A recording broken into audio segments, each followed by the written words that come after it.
Good morning, friends.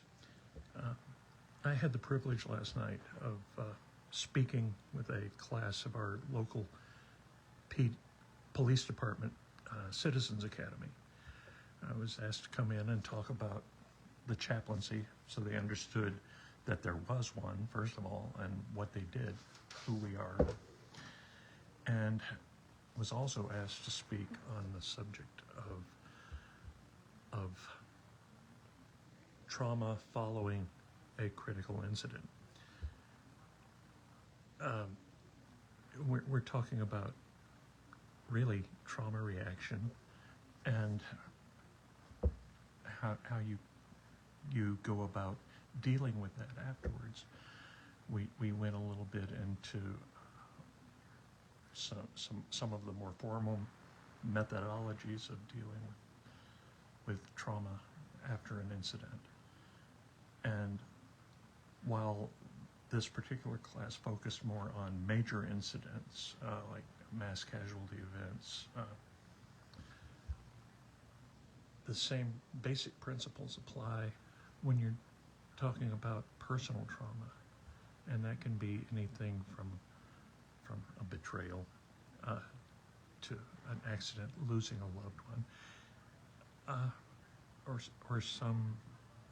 any violation of your person or your personal standards of belief, how you think the world is supposed to work.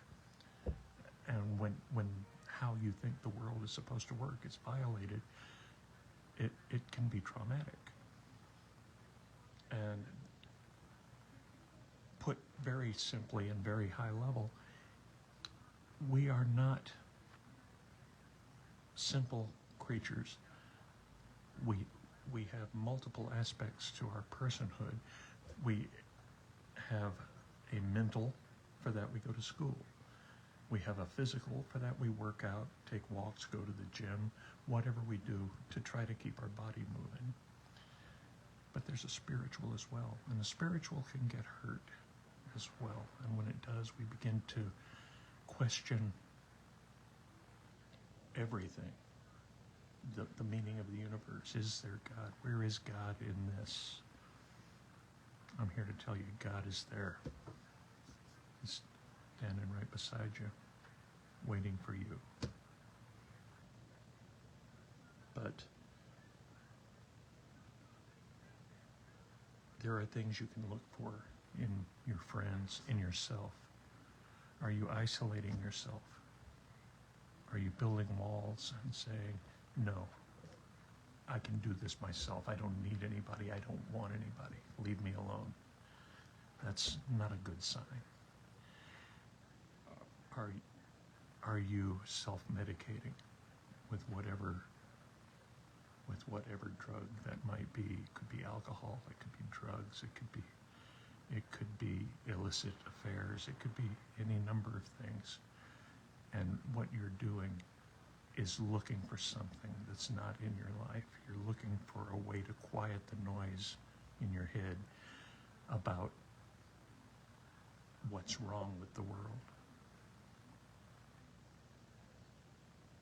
You may be a friend of someone who's doing this and wonder what's going on with them. They're completely different from the way they usually are. They're dealing with something, folks. And I want to ask you to do one thing. If you are going through those problems yourself, if you're dealing with some kind of trauma that you just can't seem to shake, start off by finding someone you trust and talking to them. And if necessary, seek professional help, someone who can help guide you through the healing process. Because there is no shame. If you were physically injured, you'd go to a doctor. If you were mentally and spiritually injured, you need care. Look, seek it out. You're not abnormal.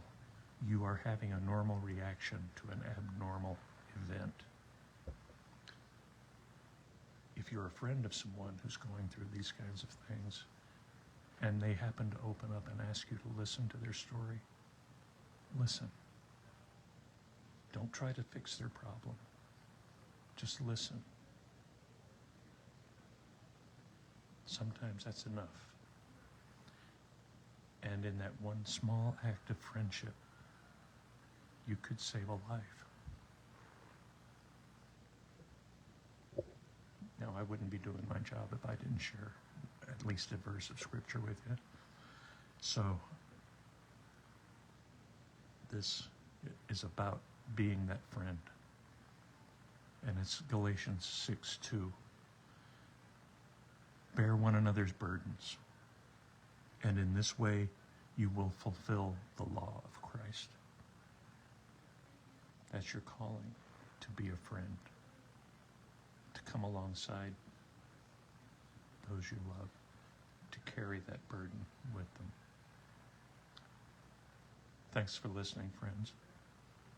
Till next time, again, be kind, and by all means, if someone asks, listen. We'll see you later. Bye-bye.